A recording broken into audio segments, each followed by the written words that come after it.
Hey folks, in today's video we're going to be covering Tinto Talks 17. This is for the very secret, nobody knows what it is, Project Caesar game.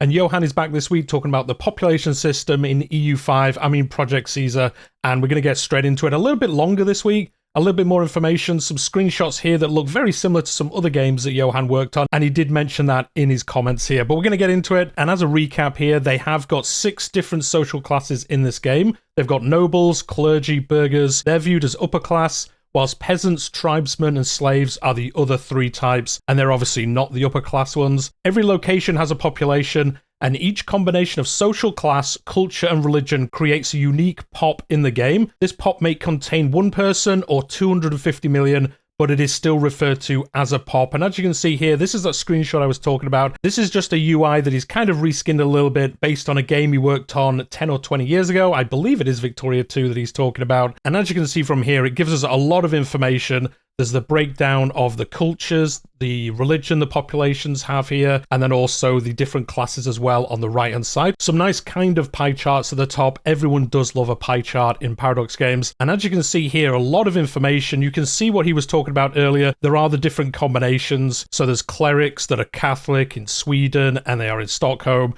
And then you can see there's burghers who are Catholics in Sweden and Stockholm. So they're all broken down, all the different combinations you can have.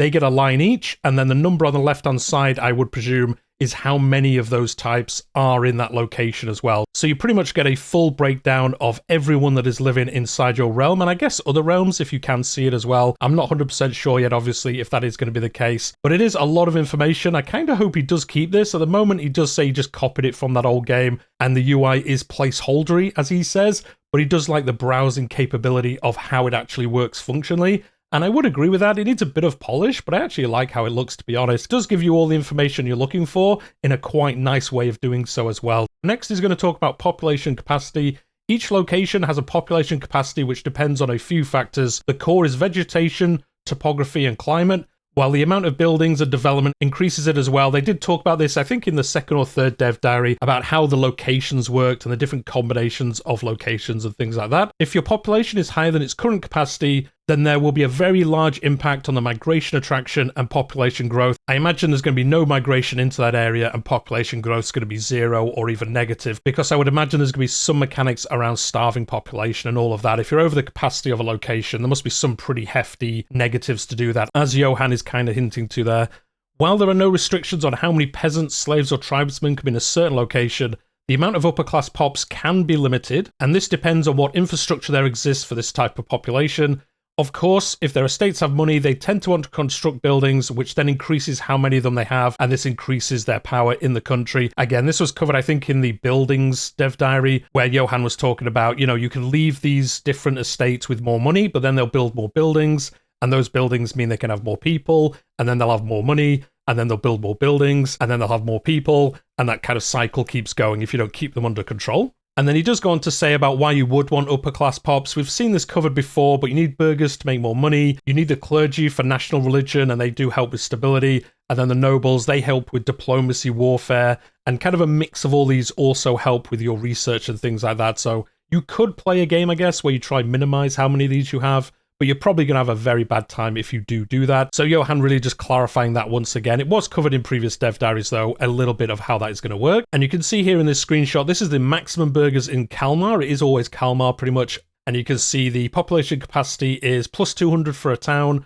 plus 300 for a brewery, plus 300 for a blacksmith, and plus 300 for a weaponsmith. And then the levies raised minus 275. So I guess you're adding up the green ones. And then if you have your levy raised, that is deducting that population for the burghers to populate the army from this estate and taking people out of the system so they're no longer able to be productive for you. As we've seen previously, having your army raised is detrimental because they can't do jobs. They can obviously die off, and then that affects your production and how well your country is going to do. Next, we're on to promote and demotion. If there could be more population of a certain social class, other populations will promote to become that class over time. While there is a base value, promoting to some classes like nobles will just be a fraction of that each month. If you wish to speed this up in your country, you can use a cabinet member to increase it. So that's one of the other things the cabinet can do. That was covered last week. There are many factors that increase how quickly pops can be promoted. Some are affecting your entire country. Some others are more local, like during devastation or lack of control. Demotion happens when your population is over capacity and will happen much, much quicker than promotion. I think that does make sense, especially in terms of game balance, but also it does make sense. Like, as you're progressing through the game, it is harder to kind of promote people up, but it's a lot easier for people to be kind of pushed down to the bottom run of a society. So that is going to be kind of recreated in this game. And as you can see, monthly promotion for Kalmar once again. Base value plus 10, average literacy of peasants plus 26%. That's where you're going to want to increase that as much as you can to promote people up into the higher tiers if that is something that you do want to do. Lack of control, minus 43%. So you can see that is wiping out the benefit of the literacy entirely. But then kind of countering that is from positive stability plus 29%. So that's not too bad. That counters quite a bit of it, and that is just from stability. And then free subjects plus 50%. And that is, I presume, a law, which they are actually going to talk about next week, as they do mention at the end of the dev diary. And Johan just commenting here that 16 peasants will be promoted each month to become what is needed in Kalmar. So it isn't a strata, I guess, from the bottom 3 tiers, the non-upper class tiers. I guess they just promote into where there's gaps in the top 3, depending on how much capacity they have.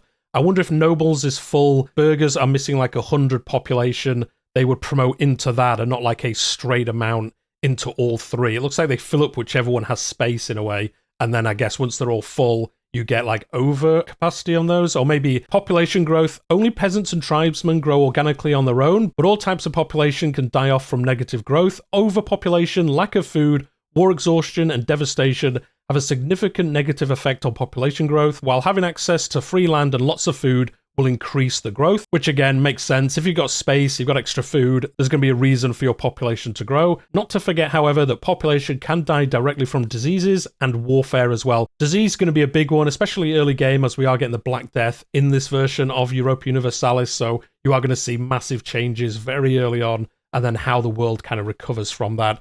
And then another screenshot here, yearly growth in Kalmar, large food storage in province, 0.05%, so not a huge amount there to be honest. Available free land, 0.48%, so the land looks like it has a bigger modifier than the food. I guess that works because in theory you only have a limited amount of land, unless you go to war to get more land obviously. Whereas food, you can, through other mechanics, kind of build up extra food and things like that. So it's not too surprising, I suppose, that the free land modifier, but we can't really tell from this UI like how much free land they have. So it could be that they have lots of it, and that's why it's such a big number. We'll get much more information in the future. Next, they're going to talk about assimilation. Assimilation is a very slow process, and pops will assimilate to the primary culture in a core location if they belong to a culture that your country does not appreciate. Social values and lack of control can have a significant effect on this, but there are buildings and other things that will impact it. In most majorly populated areas, the natural growth of population will outpace the assimilation. However, there is a cabinet action where you can increase the assimilation in a specific province. So much like in Crusader Kings, you can target this on one place and kind of boost it as much as you can in that one place. And again, they're going to show Kalmar here. The core is plus 10. That is assisting it a little bit. Lack of control, minus 43%. Again, just really ruining how good this is. And then spiritualist, that is minus 25%. Again, that must be a law or I guess a religious thing that is affecting it. And that is minus 25%. So you're not going to have much luck at assimilating people. Johan pointing out this would mean that 3 people are assimilated to become Swedish, I presume. And then the next month, another 3, etc. as it kind of works through it. And then the other side of that is conversion. This is where you're converting people's religion, and converting population works the same as assimilation, but there are 2 major differences. First of all, there are mechanics and systems that sometimes change the religion of population from what the country may desire. Secondly, there is normally no conversion, but you have to actively enforce religious conversion in a province by using a cabinet. Again, very similar to Crusader Kings, EU4, you've had things where you've been able to convert places. I guess the bit where I was mentioning where it might change when you don't want it to is going to be like the Protestant Reformation and things like that, where it's spreading through the realms and you can't really get a hold on it. It's too big, there's too much stuff going on, and you've got to try your best to combat it or decide to join it, and have some fun. The amount of population that can convert each month depends on the type of buildings you have, your societal values, laws you can enact, or the privileges given to the clergy. If your clergy is very powerful as well, conversion is quicker. So I suppose if you do change to another religion, or I suppose if you take over land that is another religion, if your clergy is very powerful, you're going to be able to convert them a lot faster. So that's a good reason to keep the clergy in power, I suppose. It will help you if you are trying to do that. That will then help stabilize your realm as well with these new lands, hopefully not rebelling as much as they semi-quickly convert over to your religion, which would be pretty nice. And again, another screenshot here. This is the monthly conversion in Kalmar. Average literacy of clerics plus 12%. Lack of control again, minus 43%. Spiritualist, this helps this, whereas it hindered the other one. Enforced religious unity, plus 10%. Next is going to talk about migration. There are several ways for population to migrate. Multiple ones regarding the colonization aspect of the game will be talked about in a later Tinto Talks. That's the one I'm really waiting for. I want to see what they're doing with colonization. I'm so hyped for that part because colonization is one of my favorite parts of this game, and I just can't wait to see how they're changing it this time around. There is also content that does migration, where events, disasters, or other scripted content can set up specific migration from one place to another. However, there is also natural migration mechanics, where the population will want to move between locations. Population will move away from locations that have a negative migration attraction, and they will go to ones that have a higher migration attraction in the same market. Upper class pops are usually allowed to migrate, while not many countries allow their peasants to move freely. Although it did look like, I think last week or the week before, you can change that, and you can say if you want them to be able to migrate or not. That again is something that we've seen in previous Paradox games. As with other things, you can use your cabinet to control this, where you can have one member of the cabinet leading an effort to expel people from one province, severely reducing their migration attraction, while another one can attract people from another province. You can also construct buildings in lowly populated areas to help attract population to move there. So that is pretty cool. It looks like you can kind of push people out of one location and then kind of backfill it with people that you do want to be there. Kind of interesting how some people will use that. And then migration attraction for Kalmar, once again, base value 0.10, market price for raw materials here 0.07. Interesting that that does affect this. Development 0.17, and again, available free land 0.49. And Johan noting here that the price of stone in Kalmar is not inviting, but it is calm and there's plenty of land available. So I'm guessing if it has a lot of raw materials, it does attract people there. I guess that is going to work into colonization because the new provinces in the New World, they're going to have a lot of raw materials, I would think. So that is going to help pull people there from the old world, especially once you've kind of used up a lot of the resources there. It is going to help, I guess, the AI push people to move to the new world. As mentioned in previous dev diaries, there is literacy in the game, and each population will keep track of its own literacy as well. There are buildings, advances, laws, and other things that will impact how quickly this will grow and how high it can be. The average literacy of a country will have an impact on the research speed of that country, and the literacy of a population also has some impact on its satisfaction. However, there is also an immediate impact on the location of the average literacy of all of the same social class. Amongst other things, the average literacy of the nobles in the location has an impact on how quickly control can increase there. And then very interestingly with slaves, it is going to make them want to have freedom, which, you know, they always want anyway. That makes sense, doesn't it? But it is going to increase it the more literate they are. I do wonder if there's going to be any mechanics as another nation to try push the increase of it in a nation that you want to have some rebellion in. I wonder if there's a way to do that through either an event or a cabinet position or some other mechanic, because that would be a cool way to kind of ferment trouble in other realms. And again, Kalmar in the spotlight here with literacy. So there are changes per month, 0.01% due to written alphabet. Their maximum literacy can be 13% due to innovative written alphabet and religious teachings. They're all laws or some other mechanic taking place there. Average literacy of 13% for burghers in Kalmar. This would give monthly development 3.25% and burghers' trade capacity 6.5%. And Johan pointing out here that you want to have the burghers as literate as you can because it does make them richer in the long term. That's going to make you richer and everyone's going to have a good time. Well, at least they're going to have a good time and you're going to have a good time. The other estates, maybe not as much of a good time, but you can see here very clearly how it does affect these other areas of the game. Next, we're going to be talking about population needs. Each population has a need for goods, and if they can't get all these goods, their satisfaction will be lower. The goods that a population requires depend on their social class, their culture, their religion, and where they live. They may also start caring about goods when they know about them, as the demand for tobacco will only appear in Europe when the population actually know about it. Obviously, people in colder climates will want more lumber or wool, and a Jane population will not want any fur at all. Again, that does make sense, doesn't it? It's actually cool that in different locations, they want different things themed around where they are. It's cool as well to see that goods that don't exist at the beginning of the game, well, you know, not known about, I should say, in your realm. Obviously, if you start in a realm that has it, they're going to know about it. But if you are in Europe or something, you're not going to know about tobacco, so they don't care about it. But as soon as you discover it on the map, I guess, then they will suddenly want to have it, and then you've got to solve that issue and try get it into your realm to make them happier. because before it wasn't affecting them, but I guess now it does affect them, so you do need to solve that if you can, or find something else that kind of solves it in a different way, I would presume as well. And as you can see in this screenshot, this is the Swedish burgers in Visby, and you can see a bunch of the goods that are in the game. We've got jewelry, fine cloth, sugar, fish, wheat, livestock. Some of these we haven't seen before. There's liquor and beer, furs, all these kind of things. Actually, there's what? Wine, liquor, and beer.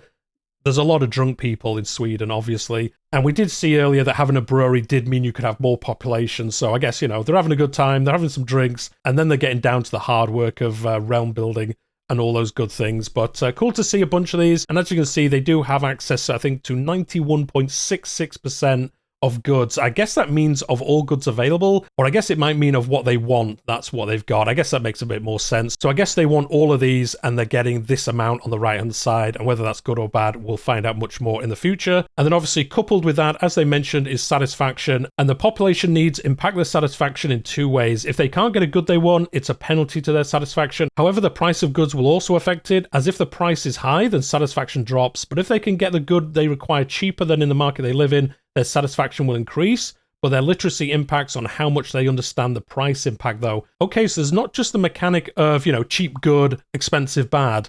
If they're not actually smart enough to know that, it doesn't actually affect them as much. So I guess that is one reason why you wouldn't want them to get smarter, especially if you're having trouble getting hold of goods, or some other way if you're very isolationist, I guess. You don't want your people to be smart enough, because then they figure out like, wait, we're paying this much, but that guy over there is paying way less. Although you're giving me the good, I'm not happy about the fact that I'm paying too much. So again, that is a cool mechanic. I hadn't thought about that, especially the second part about how literacy affects it. I really like that. Let me know what you think in the comments down below, but I think that is a cool way of doing that. Satisfaction also depends heavily on the status, the culture in their country, the religion they belong to, and how satisfied their estate currently is. There are other ways to make your pop more satisfied, like certain buildings or the good old methods of stationing armies. You know, if there's a soldier looking down on you, maybe you'd be like, yeah, king, I'm loving being here. Don't ask me too many times. Population with low satisfaction will join or start supporting a rebel faction. So that's why you're stationing those armies there. And again, Kalmar here, satisfaction of the peasants. You can see the base +5, the whatever that word is +49%. Swedish is the primary culture +20. Swedish tolerance of Catholicism +25%.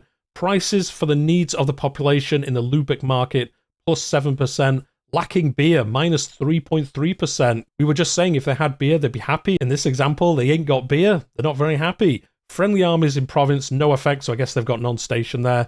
Temple, castle, and they're affecting them as well. So you can see a good breakdown here of all the different things. So if you're playing the game, especially if you're new to it, you'll be able to look and immediately see like, okay, I need to get some beer in here, or maybe I need to increase the tolerance, something like that. I know how to affect this number in a pretty obvious way, and that is with how the UI looks already. Even though Pops may not be upset enough to rebel, their satisfaction has other effects. The average satisfaction of population in location has an effect on the prosperity and control, which again kind of like couples back round to affecting the things we saw earlier, where control especially was negating a lot of the bonuses you got from elsewhere. And you can see here in this screenshot, a lot of screenshots this week, average satisfaction in Kalmar, and you can see the breakdown of each one there.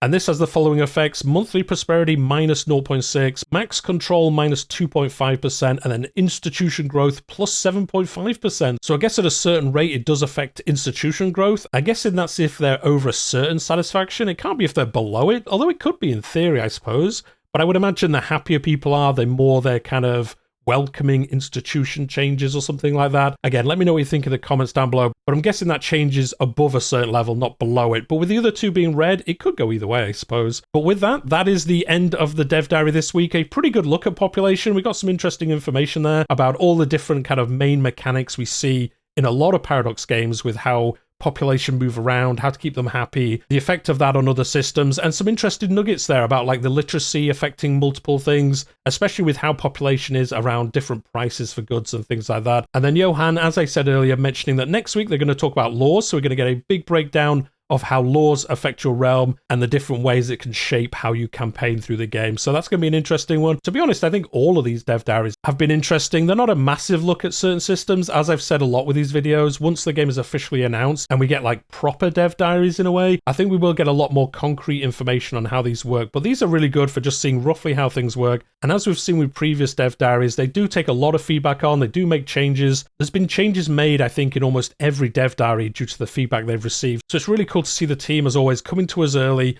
showing us this information, and then actually taking on our feedback. There's a lot of studios that would just either not do this or just say, oh yeah, that's cool, yeah, I'm totally going to change that, and then they don't. But again, props to Johan and the team. Like, we don't love everything they do, but I'm very happy with how they do these and the information they're showing us already on a game that isn't even, you know, theoretically announced, but we all know what it is, really. Although I did see somebody comment that this isn't EU5, but like, come on, lads, it's definitely EU5, or it's going to be called Europa Universalis and with no number, or something along those lines. If any of you are watching this and you actually think it isn't EU5, do let me know in the comments what you think it could be, because I am open for it to be other games, but I just think there's so much evidence it's EU5. One of the things that I do believe confirms it is that all the major, like, Paradox YouTubers that work with Paradox, so, you know, not me, they've all been calling it EU5, and they haven't been, like, slapped down by Paradox. Someone from the team would have gone to them and said, like, look, it's not EU5, like, stop calling it that. You're just going to get people too excited about it.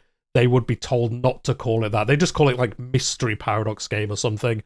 I believe that pretty much does confirm it's EU5. Like I say, the name might be different, but I think it is the 5th installment of Europa Universalis main game titles before somebody tells me about Fall of Rome or whatever it was called. But on that note, we are going to leave it there for today, so do hit that like button if you've enjoyed your time here today. I'm covering these up to official announce, launch, and far, far beyond that. I can't wait for this game to come out, to be honest. It is easily my most anticipated game coming in the future. And then also subscribe to the channel if you are new here. I cover Crusader Kings, very similar to this. I do discussion videos, dev diaries, live streams, let's plays, all that usual kind of YouTube stuff.